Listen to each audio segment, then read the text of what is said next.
Gusa nubwo ibyo byari bimenyekanye ntibyari byoroheye umuntu nka Paul Kagame wari ukuriye urwego rw'ubutasi ko byakumvikana ko yagiye muri Kenya igihugu aturutsemo kitabizi ndetse kandi muri gahunda ze bwite none hajyanywe no kureba umukobwa. Gusa kuko kuri we byari binahaye agaciro kandi ashyizeho umutima yagerageje ibishoboka byose ngo agere Kenya. Nubwo byari bimugoye bwose yaje kugerayo ajyanye n'umwe mu nshuti ze za hafi wari unazi neza uyu mukobwa Jeannette bari bamurangiye. Ikaze ku nkuru y'urukundo, ngushimira ko wahisemo kudukurikira kandi nguha n'ikaze mu mwanya w'inkuru y'urukundo y'uyu munsi. Gusa reka nkubwire ko iya none yihariye nk'uko wabibonye muri titre, ni inkuru y'urukundo ya Perezida wa Repubulika y'u Rwanda Paul Kagame ndetse na madamu we Jeannette Kagame. Niba nawe wajyaga wibaza uti ese bahuye bate, bahuriye he, ese bamaranye imyaka ingahe n'ibindi bigiye bitandukanye, urasubizwa muri iyi nkuru iryoheye amatwi twakusanije twifashishije imbwirwaruhame cyangwa se igihe babyivugiraga bo ubwabo bwite ndetse n'inyandiko zigiye zitandukanye zanditse kuri uru rukundo rwabo. Reka dutangire. Igihe Paul Kagame yari afite imyaka 30 y'amavuko, ngo hari mu mwaka w'1988, aha yari anamaze hafi imyaka 9 yose ahugiye mu mushinga wo kuzabohora u Rwanda.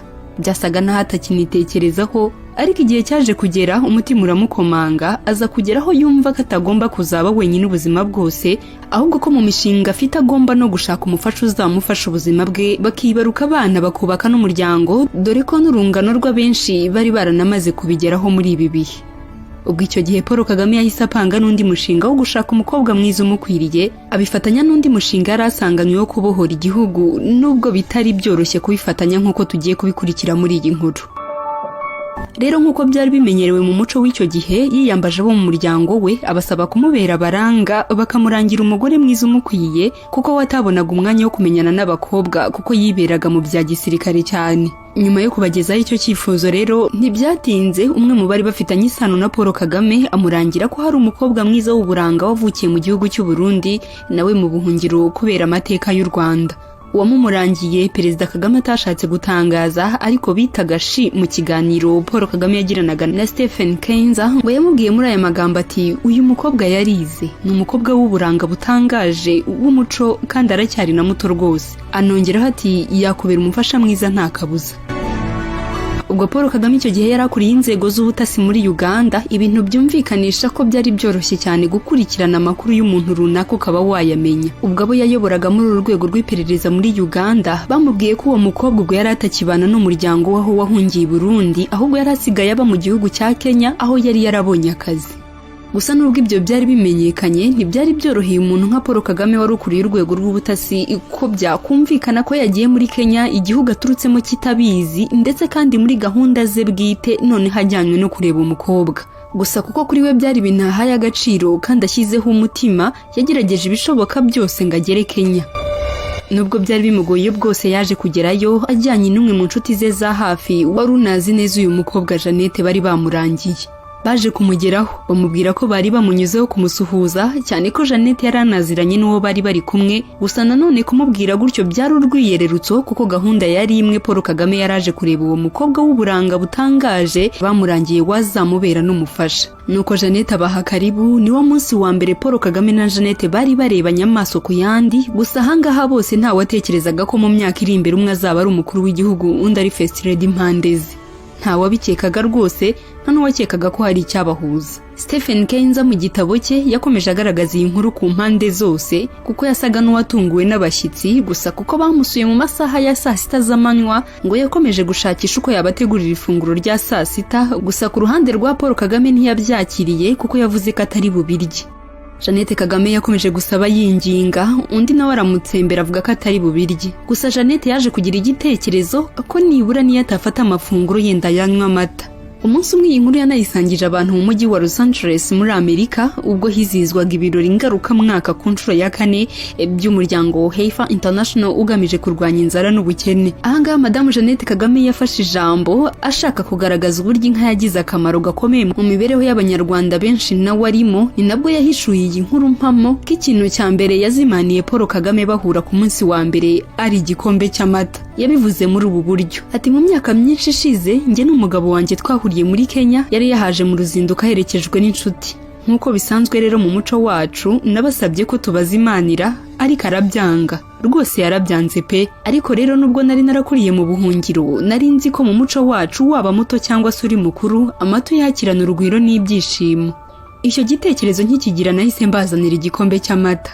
Reka mbabwire rwose umutima w'umusirikare ukomeye warashonze, noneho mbona aciye bugufi ntiyashoboraga kwanga iki gikombe cy'amata nari muhaye rwose. Mbona buzaha hera hakana maze aracyakira kandi bigaragara ko agikunze, numva ndishimye. Ahangaha rero ngo Perezida Paul Kagame akaba aribwo yakiriye ibyo yahawe na Jeannette, akaba yarakiriye igikombe cy'amata mu gihe ifunguro ryo yari yaryanze. Kandi reka tunagaruke kuri Stephen Kainza n'inkuru yacu, nawe akaba yaranditse ati iyi ni couple imwe yo mu Rwanda yahujwe n'ikirahuri cy'amata, ndetse na titre ya chapitre yanditsemo iyi nkuru y'urukundo rwabo mu gitabo yise A Thousand Years Rwanda's Rebirth and the Man Who Dreamed It. Iyi chapitre yise A Glass of Milk, mu magambo y'icyongereza iyo chapitre kabisobanuye ngo ikirahuri cy'amata. Gusa Paul Kagame we akaba yarakomeje kwemeza ko icyo gihe ajya muri Kenya Jeannette Kagame ngo atarazi ikijya mbere nk'uko bagiye bavuga ko bari baje kumusuhuza.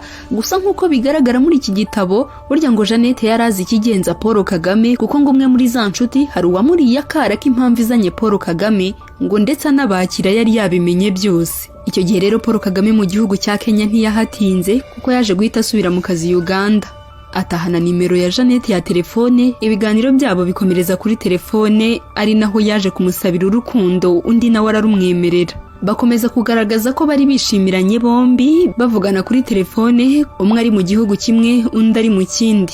Nyuma yaho Paul Kagame yaje guhishurira Jeannette Kagame ko bigoranye cyane kugaruka muri Kenya, anamusaba ko ari we noneho wazaza bagahurira muri Uganda. Ubwo icyo gihe Jeannette nawe ntiyazuyaza yerekeza ijya muri Uganda kubonana na Paul Kagame. Ahangaha hari nabwo urukundo rwabo rwagurumanye, barakundana bimara igihe kingana n'umwaka. Paul Kagame noneho yafashe iya mbere amubwira cya cyifuzo yagize mbere yo kujya kumureba ko yamwemerera akamubera umugore bakubakana umuryango. Jeannette nabwo ntiyazuyaje arabyemera. Nibwo baje kubigaragariza isi yose noneho mu bukwe bw'akataraboneka. Ubu ngubu bwabaye tariki 10 z'ukwezi kwa gatandatu umwaka w'1989. Ubukwe bwanabereye mu gihugu cya Uganda. Ubwo birumvikana neza cyane ko mu kwezi kwa gatandatu tariki 10 y'umwaka Paul Kagame na Jeannette Kagame bazaba bamaranye imyaka 33 ifunze babana. Gusa ibyo ubukwe birangiye Paul Kagame yaje koherezwa kwiga muri Amerika, aribwo yegeraga umufasha we akamubwira ko noneho bagiye guhindura ubuzima bakimuka bakajya kubana muri Leta Zunze Ubumwe za Amerika. Jeannette Kagame aramwemerera bajyana gutura muri Amerika kubw'impamvu z'amasomo. Igihe ariko bari muri Amerika Paul Kagame yaje kugerwaho n'inkuru y'uko Fred Gisa Rwigema inshuti ye magara,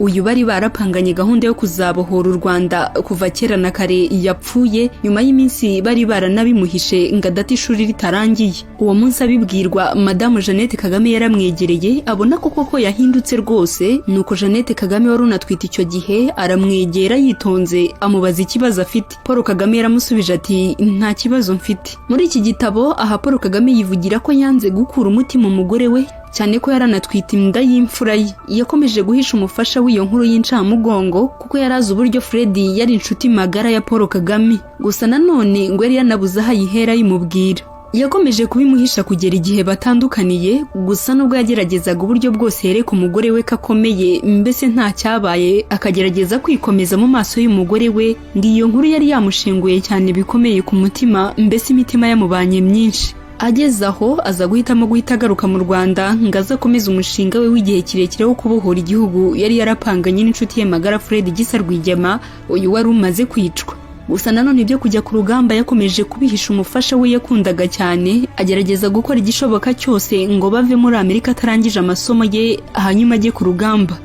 Paul Kagame mu magambo ye abwira Stephen Kainza yaramubwiye ati tukiva muri Amerika nafashije madamu wanjye kurira indege imujyana mu Bubiligi aho yagombaga gusanga mushiki wanjye. Ndamubwira nti uragira urugendo rwiza kandi uramera neza, reka ngende nanjye tuzongera tubonane. Tuzakomeza tuvugane kuri telefone, ariko ubu ngubu urabeho sinshoboye kukuba hafi aka kanya.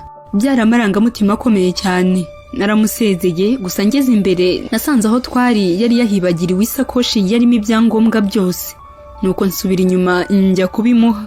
Gusa nanone aha muri twese nta wari uzi igihe tuzongera kubonanira. Yari atwite kandi yari agiye kwisigarana. gusa nanjye ku giti cyanjye nari namaze kwakira ko nshobora kutazongera kubonana nawe. Agahinda ko kanya nabwo karanyishe, gusa nibutse umuvandimwe nabuze ndikomeza numva ko koko ngomba kubikora.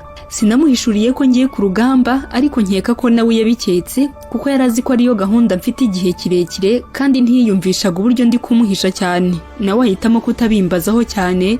Ndamusezera mu birahuri by'indege yari igiye kumutwara, ku mutima nti Imana izamfashiriza umugore yibaruka amahoro. Ubwo Perezida Paul Kagame yaje ku rugamba rwo kubohora igihugu, inshuti ye yamaze kwitaba Imana kandi asize umugore we utwite, gusa agaragaza ko byose nta cyamuciye intege ndetse nta n'icyatumye adakora neza icyari kimuzanye, kuko yaje agerageza gusubizamo morale abasirikare ku rugamba bararutsinda. Gusa hagati aho mu kuvugana n'umugore we yaje kumubwiza ukuri, ndetse no mu rugendo rwo kubohora igihugu Jeannette Kagame yashyigikiye cyane umufasha we muri byinshi, ntiyigeze amutererana. Igihugu kimaze kubohorwa burundu baje kugaruka gutura mu rwababyaye nyuma y'igihe kirekire cy'ubuhunzi. Muri icyo gihe babanye baje kubyarana abana bagera kuri 4 barimo imfura yabo Ivan Cyomoro Kagame, umukobwa umukurikira witwa Ange Kagame, umuhungu ukurikiraho witwa Ian Kagame ndetse n'umuhererezi Brian Kagame. Ndetse kugeza ubu ngubu bakaba bafite umwuzukuru wabo Ava Ndengeyingoma. Uyu ni umukobwa w'umukobwa wabo Ange Kagame washakanye na Ndengeyingoma Bertrand. Uyu mwuzukuru wabo Ava Ndengeyingoma akaba yarabonye izuba mu mwaka wa 2020. Nguko uko Paul Kagame perezida w'igihugu cy'u Rwanda yahuye n'umufasha we Jeannette Kagame. Urukundo rwabo rukomeje gushinga imizi kandi n'icyitegererezo cy'urubyiruko nyarwanda mu kuba umugore mwiza w'umutima ndetse no kuba umugabo mwiza wubaha umufasha we ndetse n'ibindi bitandukanye. Amarangamutima yabo n'ubu nibayahisha no ku mbuga nkoranyambaga, cyane cyane Madamu Jeannette Kagame akaba akunze kugaragara atera imitoma umugabo we mu magambo meza yuje urukundo. Nk'igihe aba yagize isabukuru nk'uko mubibona, agenda amwibutsa uburyo amukunda, uburyo amushima kumubera umugabo mwiza ndetse n'umubyeyi mwiza icyarimwe, kandi akamugaragariza ko ahora amusabira ubwenge buturuka kuri Nyagasani ndetse akanamusabira umugisha. Nk'uko munabibona, mbese nta banga mu rukundo rw'aba bombi rwanditse amateka, bombi batakekaga bigitangira. Uru rukundo rero nk'uko bisanzwe mu nkuru zacu z'urukundo tugenda twigiramo amasomo menshi atandukanye. Wakigiramo byinshi kandi bikakubaka nawe mu rukundo rwawe rw'ahazaza cyangwa se urw'urimo ubu ngubu. Icyambere, gerageza kuba umuntu mwiza wanatangirwa ubuhamya n'abakuzi, ku buryo abantu bashobora kuguhagararaho bati uriya mukobwa ni nta makemwa, cyangwa se baturiya musore ni inyangamugayo, nk'uko byagenze kuri Jeannette Kagame igihe bamurangiraga Perezida Paul Kagame, kandi bigahura n'ibyifuzo yari afite n'uwo bazubakana urugo. Icya kabiri wakigira muri iyi nkuru, gerageza kwihangana kuko ubuzima wabaho bubi sibwo uzahoramo. Urugero, ubuhungiro bahoragamo aba bose ntawakekaga ko aka kanya umwe azaba ari perezida undi ari first lady impande ze, nk'uko twabigarutseho. Ukuntu Jeannette Kagame yihanganiye umufasha we akamutana inda yari imaze no kuba nkuru igihe yamwoherezaga kwa mushiki we mu Bubiligi atanamubwiye aho agiye. Icya gatatu ushobora kwigira muri iyi nkuru ni uko urukundo rutagira imyaka rurangiriraho ngo amagambo meza babaye y'abana. Oya, urukundo ni urukundo, rwaba urw'abato cyangwa se abakuru ntirutandukana. Mu myaka 30 irenga bamaze babana, baracyabwirana amagambo meza yubaka kandi akomeza urukundo rwabo.